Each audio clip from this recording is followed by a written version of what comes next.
put it this way. The gap between Max Grazerman and Spieth is a lot closer than the gap from Spieth to Scottie in terms of Yes, how many fantasy points they're going to score this week, probably. 100%. And I would also say the gap between like these 8K, low 9K guys and the 7Ks are a lot greater than the gap between the 7Ks and the 6Ks. And so, yes, Nyholm is a very, very risky play, but he's like the only risky play that you have. And it might be better to have one super risky play and five pretty solid guys than two risky guys or three risky guys. And so I kind of love that just general build of the 5-1 as you called it. Yeah, you can even throw Vegas into this lineup and still, instead of using Nyholm, you can use Vegas, it seems. So you can go Vegas, Rasmus, Højgaard, Pendrith, Grazerman, Brennan, and Pearson Cootie in that sort of lineup again, where Vegas becomes your worst guy who was fourth in ball striking at the PGA Championship. He just happened to be last in the field in putting. At Mayo Experience.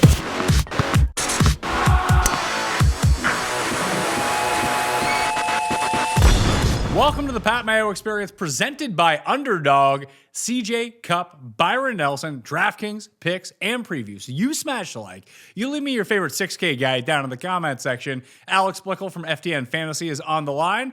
We are not starting with that. We are starting with a macro project that you wanted to talk about. So what is it?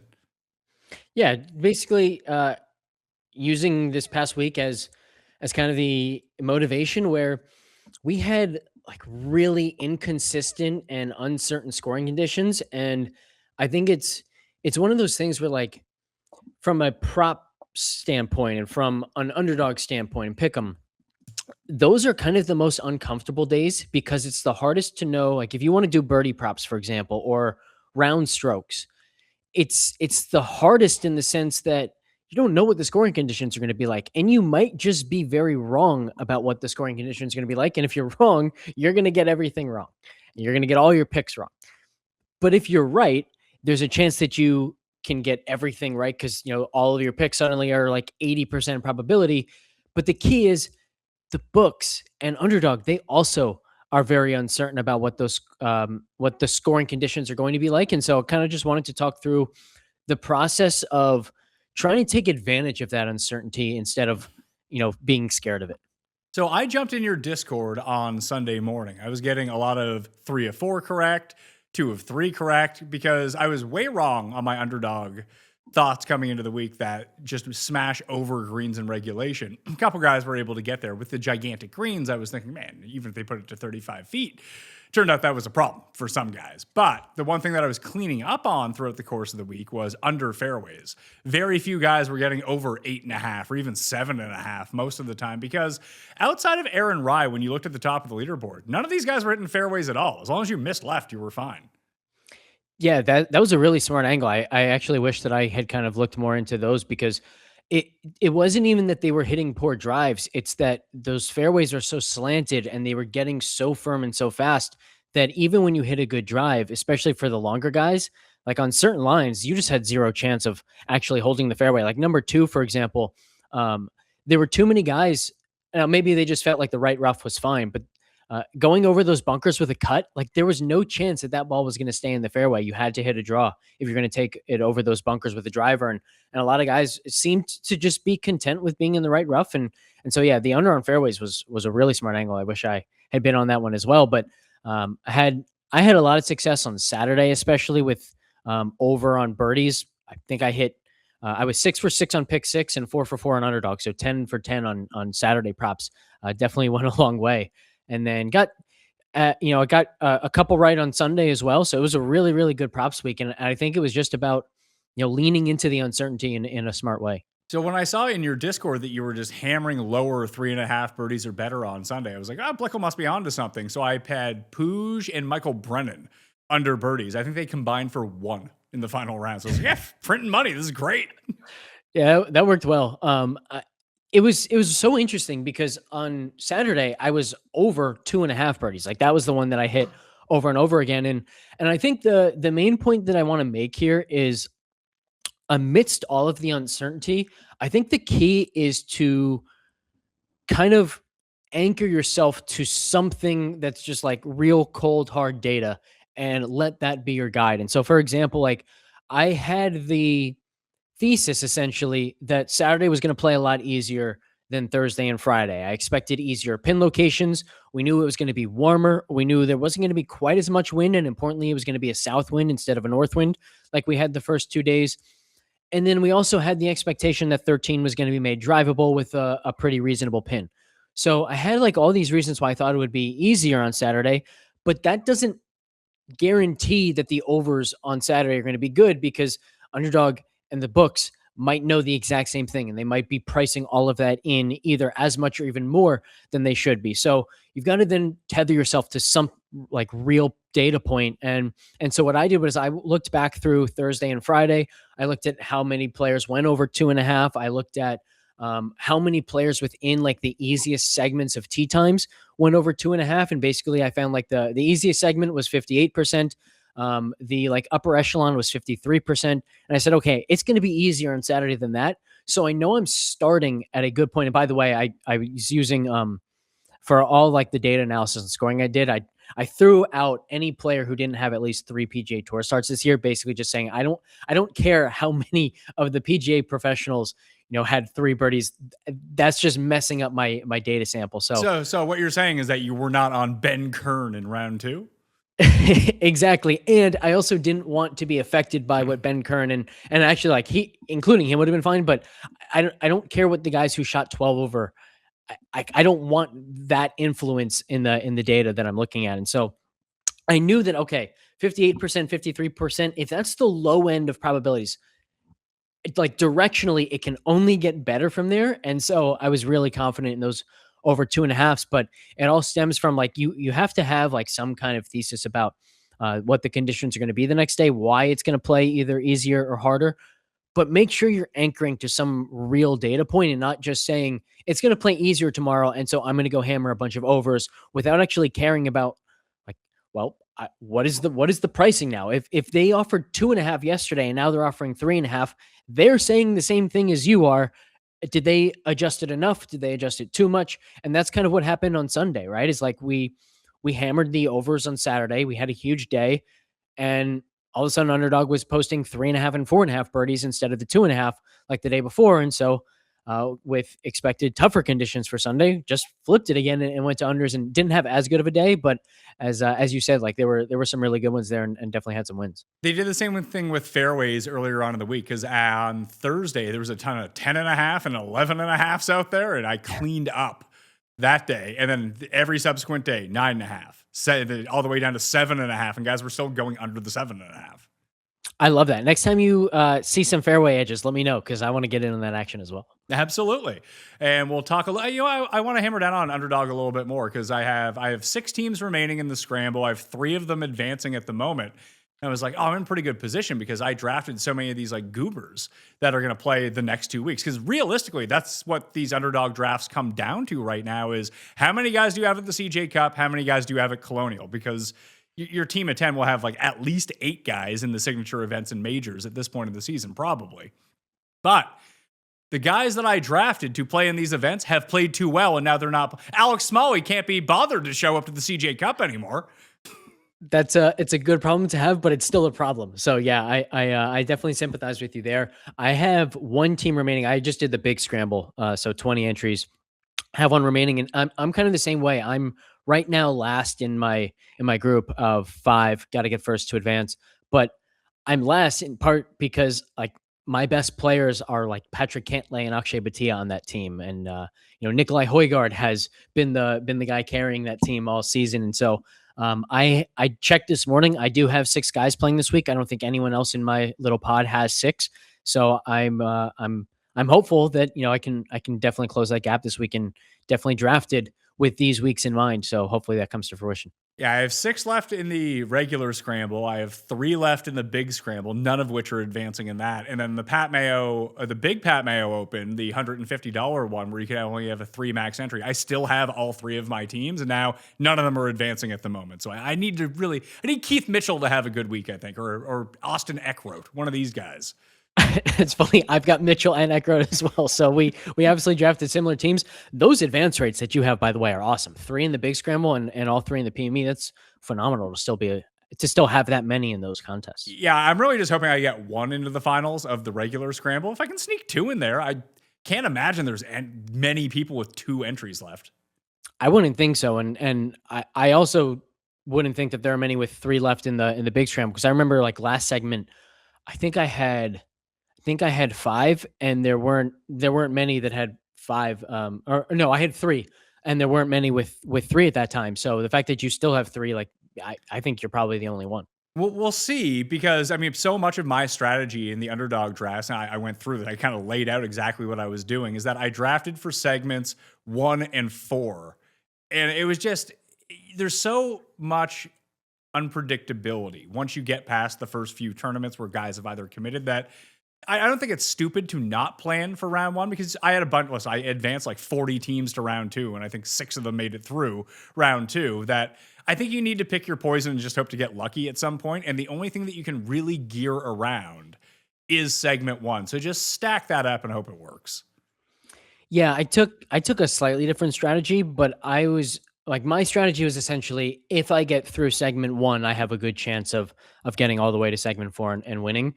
Like I basically took the exact same strategy that you did, with one caveat, that I thought guys that everyone was confident were playing in Sony were going to be overdrafted. And so I had fewer of those guys and more of like the Nikolai Højgaards, who I knew wouldn't show up right away, but then once he showed up, he was going to play all the time. And he's now in danger. I mean, he's not playing this week for the same reason that some of your guys aren't, because he's played too well. And so he is in danger of that, but at least he's been playing awesome and carrying the team. And hopefully Mitchell now does the same thing that Nikolai has done so far this season. If you tuned into the PGA Championship DraftKings show with me and you and Tambo, you may have copied one of our lineups and done pretty well on it. I threw it into the big $5. It came 24th place. Tambo put it into the Fantasy Golf World Championship qualifier and won $25,000 with it. So that's tournament awesome. selection means a lot. Yeah, that's pretty awesome. From a DFS standpoint, I was so frustrated yesterday too. Remember that contention performance score that we talked about a few weeks ago with Nick Taylor? Yeah, and the only guy going into yesterday at 4 under or better with a positive contention performance score was Aaron Rai, and I didn't have any of him in round 4 showdown. And so when I look back, it's like, what are you doing, dude? You created this metric, it gave you the right answer in round 4 of the PGA Championship, and you didn't even play it. So definitely, bashing myself for that one. But it's cool to know that that metric really came through in such a big moment. Yeah, I'm just glad we built a lineup that people could have used that could have won them a ton of money. Absolutely. Yeah. And I think that's kind of been the theme for me this season, is like the analysis that we've done on this show has helped people a lot more than I've helped myself in the DFS streets. So at least we've got Pick'em carrying the way in that regard. But it's always fun to do these shows, and it's even more fun when people have a lot of success as a result.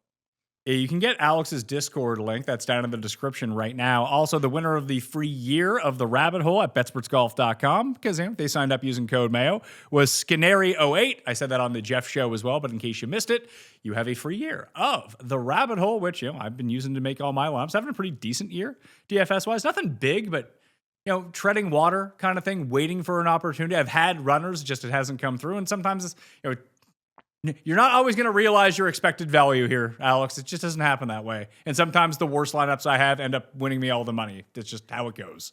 It's so true. And it's kind of crazy. Like it's true in all DFS sports that there's just so much variance of like when you have those sweats, whether things go your way. But it's even more so in PGA. Like I can remember at least 3 showdown slates so far this year where with like 6 holes left, I thought I had a really good chance of winning. And then someone that I was fading, like, finished with a streak, and my guys finished like bogey double. And all of a sudden I'm like min cashing. It's like, what the heck just happened to me here? But those breaks will bounce the other way. I think the last 2 years I ran crazy hot, and every time I had a sweat, like, things broke perfectly, and I didn't have second and third place finishes. I just had first place, or I wasn't really in contention. And so this year has definitely been a kind of a severe evening out of that luck that I had. Did you use Michael Kim in Showdown like we talked about? I didn't, but only because only because I had a specific strategy for there was Saturday that he went nuts. Is that correct? Yes. Yeah. On Saturday, I wanted guys who were teeing off a little bit later than he was. So he almost fit the window that I was looking for. And it would have been really, really good to have because he was phenomenal, but I did not land on him, unfortunately. With the warm months approaching, I'd rather spend my time planning a vacation than stressing about whether I can afford to do it or not. So, I've been getting my finances organized now instead of waiting until the damage is done. Monarch is the personal finance app that tracks everything: accounts, investments, savings, goals, and spending. Get your first year of Monarch Core for half off, just $50 with promo code PATMAYO. What I like about Monarch is it catches stuff before it becomes a problem. The AI recap flagged a spending spike for me, and the cash flow tool showed exactly where my money was disappearing every single month. Now, should I have known that when I was spending the money? Probably, but hey, when you're spending money, sometimes you forget things. Use code PATMAYO at monarch.com to get your first year of Monarch Core half off at just $50. That's 50% off your first year at monarch.com with code PATMAYO. Underdog's expanding the game. You already know their player picks. Pick higher or lower on player stats. Today, Underdog prediction markets are live in 25 states. Back your squad with spreads, handicap for closer game, or totals, higher or lower combined score, combined with player picks for bigger payouts. New customers play $5 on fantasy, get $75 in fantasy bonus entries. Code Mayo. Team picks, player picks, all on Underdog. Let's talk about the course at the Bunny Ranch, TPC Craig Ranch. There's been a complete renovation to this course. Were you aware of this?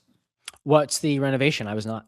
They basically dug up the entire course after last year's tournament because they felt embarrassed that people were shooting 30 under par. I like that. I like that it's going to be a little harder. And actually, like this is one of the tournaments that I have done really well at in the past, and it's because the course fit model is a little bit unique, and it points to stats that you don't kind of or skill sets that you don't expect to pop in Birdie Fest. And so if it's being made a little bit tougher, then I think it's actually going to play even more into the previous fit. So this is good news to me. We don't know if it's going to be tougher or not because no one has played it. True, but if the motivation of doing a renovation was this is too easy, you got to think that they're competent enough to make it harder if that's their goal. Well, we'll see. It's still bent grass greens. There's Zoysia fairways now, which having played them once in my life, I wish I could play them every round. Have you ever played on Zoysia? Yeah, they are. It's like lift clean in place on, except you don't even have to lift clean and place it because it's propped up for you. It's almost like it's teed up. Yeah, that's exactly it. It's almost like it's on a tee every single time. It's wild to hit. Even in the rough, when the Zoysia like creeps into the rough, there's Bermuda rough and tees here. But sometimes the Zoysia and Bermuda kind of meet and you hit Zoysia patches in the rough and it's fantastic. You can spin it out of it. It's awesome. Yeah, you really can. And it's one of those where like around the greens, especially, you'll try to hit some high and they'll just come shooting off low because the grooves of the wedge just kind of grab the ball and throw it. And you think, oh no, that's going way too far. And then it spins so quickly. Like that's the reason why it didn't launch high and it ends up just as good as you hoped. And it's like, oh, that was a really cool shot. They've reshaped the greens. They've added new pin positions to said greens, more strategic bunkering. And they've shortened the course a little bit. Like 18 is a par 4 now from a par 5. Number 12 is back to being a par 5 from a par 4. So it's still playing as a par 71, but it's just a shade under 7,400 yards instead of being over 7,500 like it was last year. So I'm curious to see. These were difficult to... I don't know if they were difficult to hit fairways. It's just people didn't care about hitting the fairway, so people didn't hit fairways. Like Houston, in a weird way. This is a bomber's course, and so I think there's a lot of truth to that. And this was like, man, there are some courses on tour that like really just scream a certain skill set, and this was one of those where distance is so much more important than accuracy off the tee. And so any time that like you get a player who just really thrives in that kind of environment, this was the place to take them. Like this was where Jake Knapp thrived before he was anywhere near the golfer he is now, because he wasn't consistent enough at the time, but you put him on a course where distance mattered and accuracy didn't, and he could succeed. So I built a comp course out on the show of both Torrey Pines courses, Vedanta, Houston, GC of Detroit. It's been just a lot of similarities off the tee between those courses. Just hit it wherever you want. You don't even really need to be good on approach. Just be okay and make some putts. So the bomber putt, Bryson should play this event. That's what I'm getting at. Yeah, he really should. He could actually do something instead of, really not showing up. I'm curious your take on this. Like, there were a lot more live guys on the leaderboard this event. Do you think it had to do just because we're a little bit further into the season, so they've now played more, or was it just kind of random? Because I do think there's something to the discussion of like live. It absolutely has been harder for live guys to compete and contend in majors just because they don't get the reps the PGA Tour guys do. So maybe being a little bit later in the season actually helped them. I think that the randomness of this tournament was so much that you didn't necessarily have to be a good putter, but good putting really showed itself out on the leaderboard amongst everybody. And if the Liv has one thing, they have a lot of really good putters. I agree completely. I also saw a lot of around the green signal, which kind of surprised me. And so when you think of like, not that Patrick Reed is a live guy, but he hasn't had many reps this year, but Cam Smith, like they are short game and putting artists. So I think you're probably right that it just happened to be a course that fit some of their games.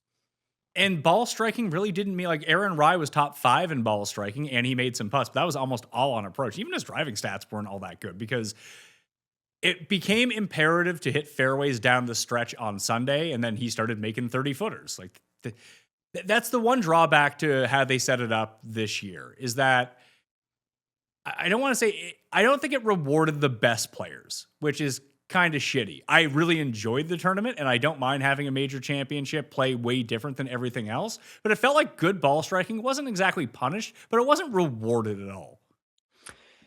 I agree to a point, but I think like this is one of those instances where looking at fairways, I think was a huge mistake. And I wish the broadcast had done a much better job of kind of explaining what was going on, because what I felt was happening was on so many of those holes where the pins were, just the shape of the greens, the green complex as a whole, there was a side of the fairway that you absolutely could not miss on, like right of the 7th fairway, for example, where the fescue and the mounds were. And then there was a side of the fairway where you absolutely could miss in the rough. And you weren't just in a spot where you could still make par, but you actually could still attack some pins, like left of 7 fairway again. So I wish that they had done a better job of kind of explaining that and pointing out, yeah, this player has only hit 4 fairways so far today on the back 9, but he has missed on the correct side every single hole when he's missed, and he has not missed a single time on the bad side. And compare that to some of the players who are struggling and look at the sides that they missed, because I think that was a big story that the broadcast just didn't touch on. And, I think if you look at the rounds that Justin Thomas played Saturday versus Sunday, the fairway numbers weren't like dramatically different. The side of the fairway that he missed on being the right side was 180-degree switch. He was awful on Saturday, just missing in the wrong spot over and over and over again, and he only missed in the correct spot on Sunday. Let's move to DK lineups. Scottie Scheffler's in the field this week. He's the overwhelming betting favorite. He's also almost $15,000 on DraftKings. He won this tournament by 7 strokes or 8 strokes over EVR a year ago at minus 31. So how do you build lineups like when it's a tournament like this? And Aaron Rye is still listed in the field at $9,500. I don't know whether or not he's going to play. It's kind of now trending like he is going to play, which is kind of hilarious. That you have Scheffler, and then this tier of like Siwoo, Spieth, Brooks, and Rye, who are all $95,000 to $10,000. And then it does feel like there's a massive talent gap after those guys. Yeah, there really is. And there's also a massive talent gap. I think like there are some mid to upper 7,000 players that are pretty solid guys. Guys who made the cut in the PGA Championship, for example. And then you get into the 7K range and the 6K range, and it's just like, what are we doing down here? And so it's going to be really difficult to build Scottie lineups, because as soon as you click Scottie, you're left with $7,040 remaining. So you're going to have to take 3-4 guys that you really just have no confidence in. And I just don't know how many people are going to do that, particularly since, he's been struggling at least relative to his own baseline so far this year. So if you try to build it out, so I have Scheffler in, I put him with Jordan Smith, Johnny Kiefer, Pontus Nyholm, and Hayden Springer, 4 guys who I have bet to win this tournament, along with their each ways, obviously. It's a big each way week, Blickle. Sure is, yeah. Yeah, with plus 150 at the very top of the board. Now I'm trying to find one guy where's Vegas at? See if I can, now he's too much money. Good God. Yeah. Okay, let's get rid of Jordan Smith and go back down to 71. And I don't know, Christoph Ventura. That works for me. So it's like Scheffler, Ventura, Kiefer, Nyholm, Springer, and Vegas. Like these are the types of lineups you're looking for. Yeah, and I agree with these guys. I think Taylor Moore, Lee Hodges, they're a little bit on the upper end, like 72, 73. There were some thought. Vince Whaley's another name. Jesper Svensson, Jeff's guy. I think this is a week where you can play him since it's such a distance week. But what, like, no names down here. Even if you think, oh, he's a pretty good value, like you can't possibly be super confident in any of these guys, at least in their downside. Yeah, you like Rasmus Niergaard Peterson, Kevin Yu would be too. You like Moore and Hodges there. I like you and RNP. Phillips is someone you could potentially take a look at. Mark Hubbard has played well here, and obviously he got outdueled by Snedeker, as did Aaron Rye, by the way, at the Myrtle Beach Classic. It's just a lot of the same guy, honestly, over and over if you use Scheffler. Now, if you don't use Scheffler, do you think that the build will be like Siwoo, Spieth, Brooks? Yeah, it definitely could be. It could also be like one or two of those guys and then trying to build a little bit more balanced. But I mean, even if you click those 3, can you put them in against Siwoo, Spieth, and Brooks? Yeah, you're back down to almost essentially where Scottie gets you.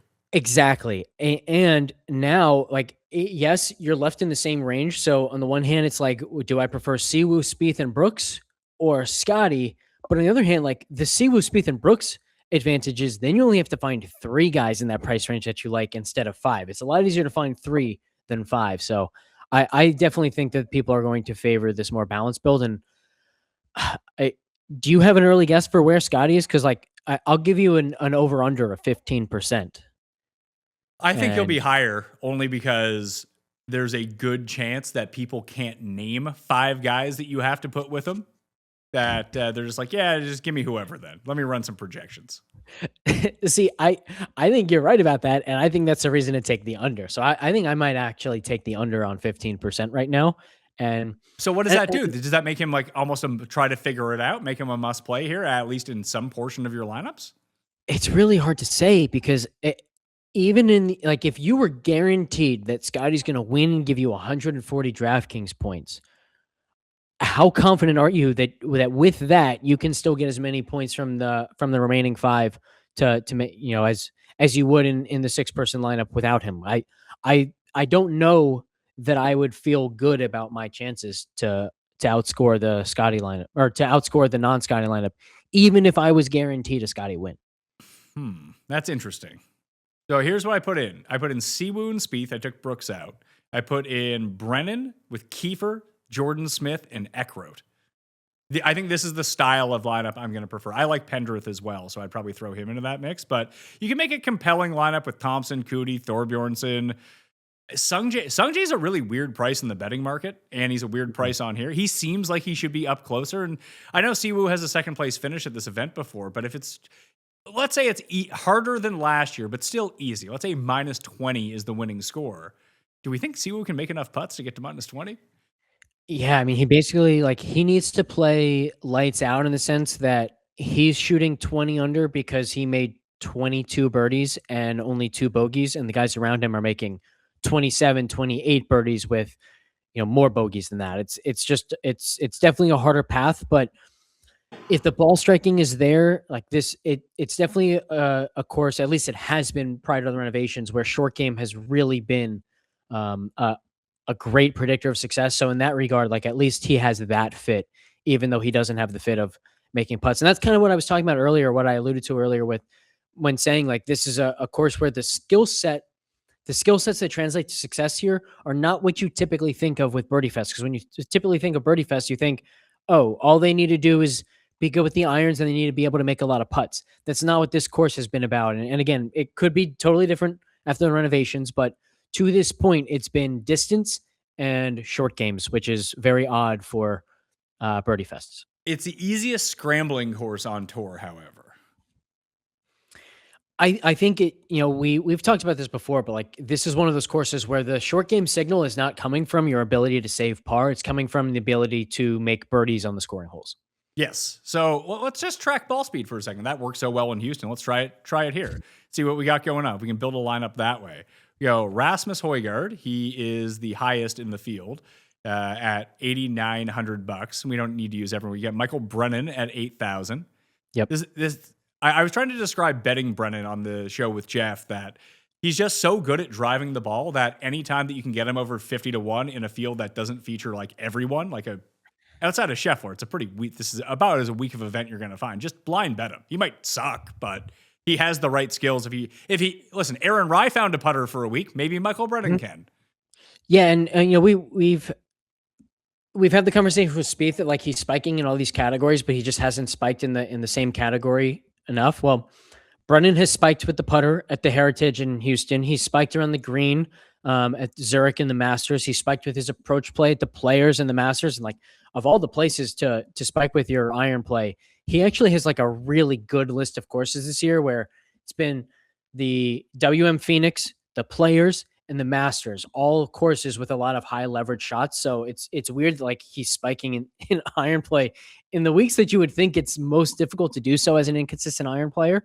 Maybe he like needs that, extra motivation to dial in with the focus or something like that. But the driving is just spectacular. So if you get that combination of spikes with the short game and the putter and the approach play, the driving's going to be there. He absolutely can win in a field like this. And then you put him on a course where I think it fits his skill set quite well. And yeah, he's definitely a good look. So this is the all ball speed lineup to make it work.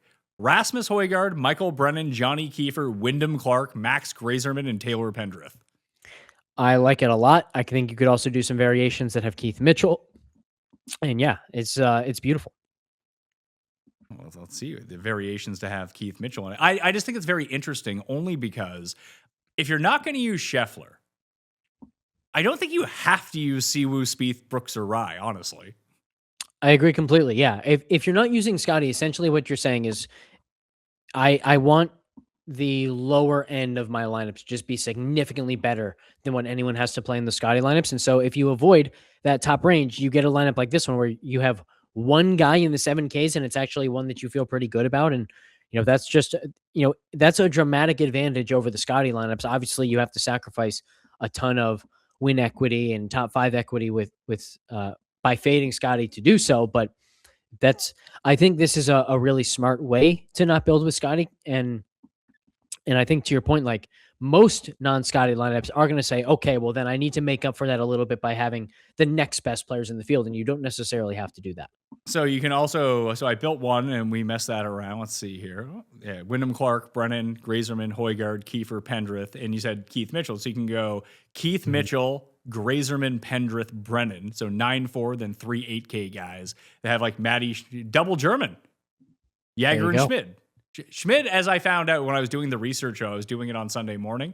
I just sorted by bent grass putting over the past 2 years. It's like Matty Schmidt, top. I was like, oh, really wish I would have looked at that going into this week. Yeah. Not that I would have ever played him. Is Podgator playing? No, he WD'd. Okay. Yeah, it just hasn't showed up as a WD yet. I got it. So yeah, he would have been a fun one as well. Yeah, I think a lot of people bet him to open the week. He was like 100-1 to open. I know Jeff had, and he WD'd live while we were doing the bet show. And he had already been bet down to something like, I don't know, 60-1 or something.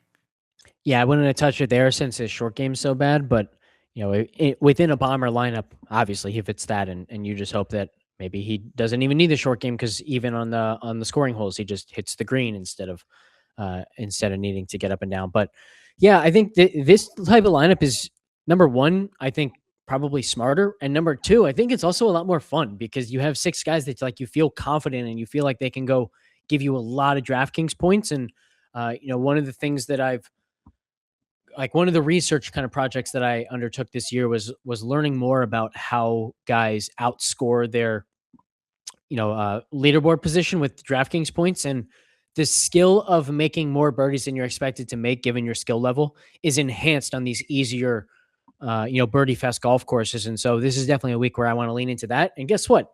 Those guys are typically really long. And so when you build a distance stack like this, you don't need the birdie rate over expectation data that I have. You're probably landing on a lot of the high birdie rate over expectation guys simply by just leaning into distance. So we jump over to Rabbit Hole for a second here. This is what I wanted to check out. Where's Bent Grass? Bent Grass. Boom. Let's chuck that in. And so I threw in ball speed, short game, which combines around the green and putting. And then we'll go by bent grass greens and add that in. I just want to see what this looks like. We create the model and throw it in. I only have ball speed in here right now. I don't know why. I thought I had it. There we go. So ball speed, let's put it 50%. You go 25. Hell, we'll go 35 for short game. And then on bent grass putting, we'll go 15. And we'll put this model, Blickle, Mayo show. So if you're at betsportsgolf.com/Mayo, you can pull this one up if you just want to see what it says. And it gives us Jaeger, Scheffler, Rasmus, Vince Whaley, Matty Schmid, Kevin Roy, Taylor Moore, Fishburne. There's anything that involves driving, Gordon Sargent is going to be there. He's just so bad at everything else is the problem. Yeah, he really is. Man. Grazerman, Blades, Rogers, Spieth, Finau, Adrian Dumont, Deschasselt, Danny Walker, Cam Champ. There's Mac Hughes, who just kind of lights. Mac Hughes' driving has actually been, not as bad as I thought that it had been. Eric Cole is someone who also plays this one pretty well. But the best bent grass putters over the past 18 months: Willett, Montgomery, Martin, Kanaya, Peterson, Jeremy Paul. Germans love bent grass greens, apparently, is what I figured out. Apparently. As you know, I don't spend a ton of time looking at green splits, but I think this is a very interesting kind of combination of names, because the nice thing about this is, like, obviously when you look at a model like this, and if you sort by the rankings again, like, there are guys where you kind of know, okay, this is not the, like Steven Yeager's not the best player in this field. He's certainly not the most likely to succeed. But if you just take it for directionally speaking, like anyone at the top of this list, okay, he's boosted relative to how I would normally think about him in a field like this. I think that you're still getting a lot of value out of this. And some of these names, like we've already talked about, like Vince Whaley is an interesting one. This absolutely makes me more interested in Whaley as, maybe my favorite 7K play, for example. Yeah, and he's right at 7K. So if you were going to use, if we use this list and try to build a Scottie lineup out of it, we can go Scottie, Whaley to start things off. Mm-hmm. Let's see. So we still have 7,000 per player going through. Who are the other 7,000? So Taylor Moore is someone you had mentioned. Definitely. He's right there. Patrick Fishburne, Morpheus. He's sitting right there. We go Taylor Moore. We don't have to dig down yet. I think Sargent's just basically a cross-off because he does one thing well, which is an issue. Same as Lamprecht. I would kind of throw him into that same bucket as well. Like Danny Walker. Cam Champ's actually, I think, super interesting for this course. Yeah, of those names, Cam Champ is the one that I would actually consider, because the thing is, like, when you're doing this stuff, you're looking again for directionally better players than what how they would usually project. So if you're starting with someone who usually projects terribly, even if directionally then improves to still really, really bad, you don't want to play that guy. So you want to start with someone who, like, there's already an argument that if you remove course fit, he still could be a decent play at his price. Now you're adding the course fit and he becomes a good play. And so I'm very much with you on that thought. So you can get like Carl Phillips into that lineup, and you can throw Christoph Ventura into that lineup if you wanted to. I still, the presence of Scheffler makes this, like, when you run projections on it, and it's going to project really well, I would guess, because Scheffler is in there versus any non-Scheffler lineup. But just kind of going back to that other version I kind of built here, I didn't mean to throw in Champ and Moore in there, but like Pendrith, Grazerman, Cootie to start things off. And you still have 8,000 left you can put in Matty Schmid, you can put in Steven Jaeger, and you still have 87 left to have Sungjae as your next guy in if you really wanted to. Yeah, or Brennan and upgrade one of the others. Yeah, a lot of options here, and I like this lineup. Yeah. I think that this is where I'm going to go to. And if we're trying to reverse engineer this, if Scheffler, you think only comes in at 15%, let's give him 20%. What does that do to Siwoo, Spieth, and Brooks? It's going to make those guys like 25%, isn't it? Absolutely, yeah. I think we've kind of seen this pattern lately. Lately we've had a bunch of signature events, and so Scottie's been, let's say, 25, and it's been like the Cam Young and Matt Fitzpatrick and Xander Schauffele range that's gotten so much ownership. Like we've seen, Cam and Xander at 30 to 35, even 40% in some single entries in the last several weeks. That is this week's Siwoo and Spieth and maybe Brooks. So yeah, I think they all have a chance to be really, really popular. And the lower Scottie goes, the higher they're going to go. And is there a breaking point? Like, how much would you allocate towards Scottie then? Or would you? Man, I think that it's okay to take 0% Scottie, because what you're saying, if you're fading Scottie, is not that Scottie does poorly. It's that it almost doesn't matter how well Scottie does, because you're just not going to be able to get the other 5 right. And it might not even be that like you're not capable of picking the right 5 down there. It might be that the right 5 down there doesn't exist. There isn't going to be a combination of 5 guys averaging $7,000 that gets you enough DK points to match the highest scoring balanced lineups. And if you believe that, if that's why you're fading Scottie, then having 20% Scottie doesn't accomplish anything for you. You might as well just go 0% and take that stance. How about a 5-1 lineup like the one that I have up right now? Yeah, I put in Pontus Nyholm, who I just like. He seems like a fun guy, the Swedish dentist. So we'll throw him in, and he's $6,800. But choose your own adventure in the 6K range. And then it's Pendrith, Grazerman, Brennan, Cootie, Rasmus Højgaard. So you get 5 pretty good players who, I put it this way, the gap between Max Grazerman and Spieth is a lot closer than the gap from Spieth to Scottie in terms of how many fantasy points they're going to score this week, probably. 100%. And I would also say the gap between like these 8K, low 9K guys and the 7Ks are a lot greater than the gap between the 7Ks and the 6Ks. And so, yes, Nyholm is a very, very risky play, but he's like the only risky play that you have. And it might be better to have 1 super risky play and 5 pretty solid guys than 2 risky guys or 3 risky guys. And so I kind of love that just general build of the 5-1, as you called it. Yeah, you can even throw Vegas into this lineup and still, instead of using Nyholm, you can use Vegas, it seems. So you can go Vegas, Rasmus, Højgaard, Pendrith, Grazerman, Brennan, and Pearson Cootie in that sort of lineup again, where Vegas becomes your worst guy, who was 4th in ball striking at the PGA Championship. He just happened to be last in the field in putting. And Vegas can win a tournament. He might come dead last in a tournament, but he can win a tournament too, which I think in this sort of lineup would be the kind of, I'm not looking for a cut maker here. I'm looking for someone to kind of complement the other 5 guys that I need to be runners and maybe shoot a 63. Yeah, Vegas is super interesting because it wasn't that long ago that like he was playing really solid golf, and he won the 3M last year. Didn't he? 2 years ago. 2 years ago. 2 years ago, he won the 3M. But yeah, last year he was 5th at the PGA Championship. He was 13th in this event. He was 4th at the Century. So he was still playing well at that time. He, he had a decent summer. He was 14th at the St. Jude. He was just 14th at so I talked about some of the comp courses, Houston. He was T15 there. And 18th at the API, another course that really rewards distance.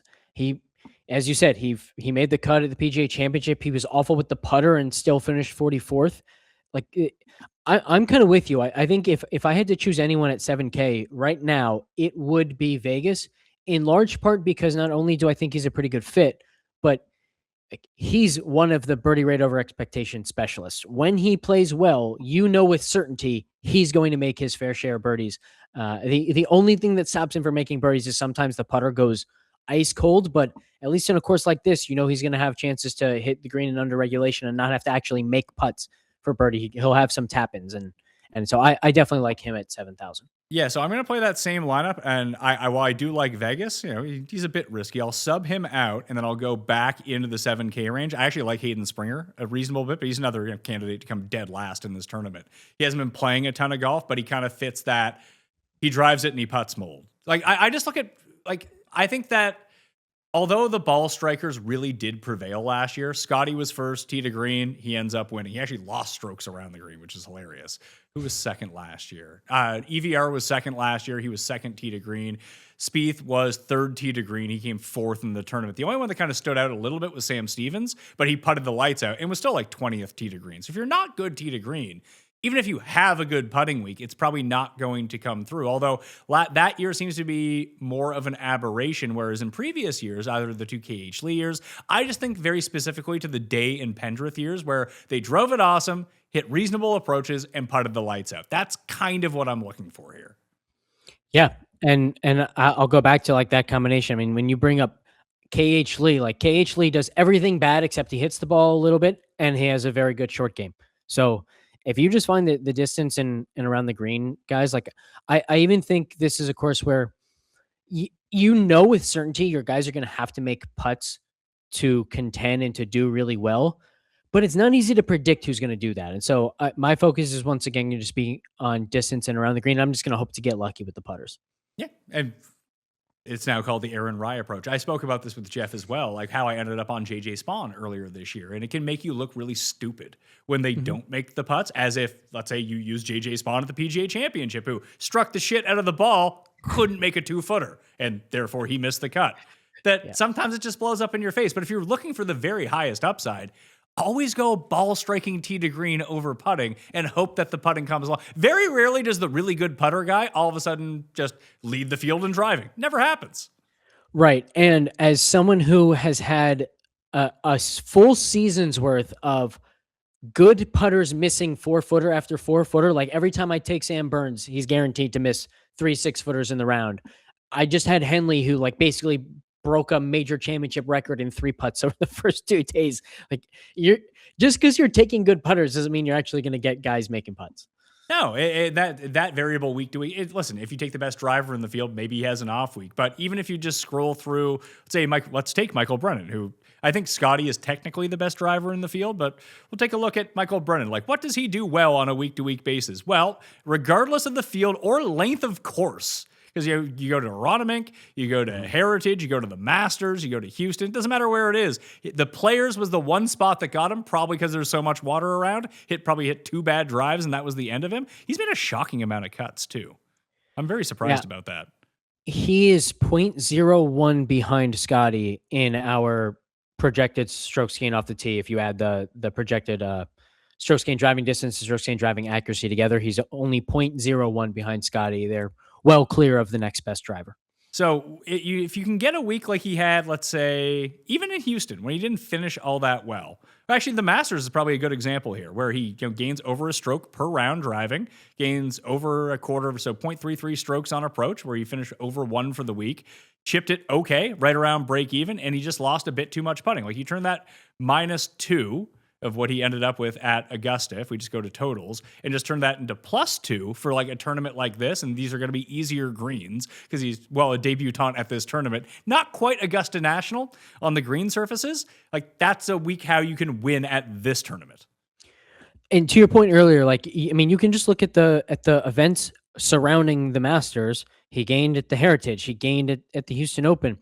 So you know that he can actually spike with the putter, and you can't go look at good putters and find strokes gain off the tee values that Brennan is posting. Like to your point, someone who's not good off the tee is never, ever, ever going to recreate that type of dominance off the tee that we're seeing from Brennan week in and week out. Yeah, listen, but Bryce Garnett was able to accomplish a little bit of that at Myrtle Beach. 0.24 off the tee. Look at that. His putting hasn't even been that good. Brennan will match that on the first 2 holes. Probably on the first hole. Yeah, it's very possible. But it's going to be hilarious when he ends up, when something went wrong with my lineup. Geolocation failed due to error. That's never a good sign. It from happens. these other lineups. Do you want to make one more? Maybe let's pretend like we're playing a single entry or a 3-max this week, because I know you're a big fan of playing the 3-maxes as single entries. I kind of do the same thing. What style of lineup do you want to go to? So I think we have our 3 options here. You have your Scottie lineup, you have your some mix of Siwoo, Spieth, Brooks, and Rye, whether it's 2 or 3 of them, or drop to that more balanced build that we were talking about. Which do you think gives us a better chance to compete this week in a single entry or 3-max? I'll give you 2 options. I think either way, I think we want the balanced lineup.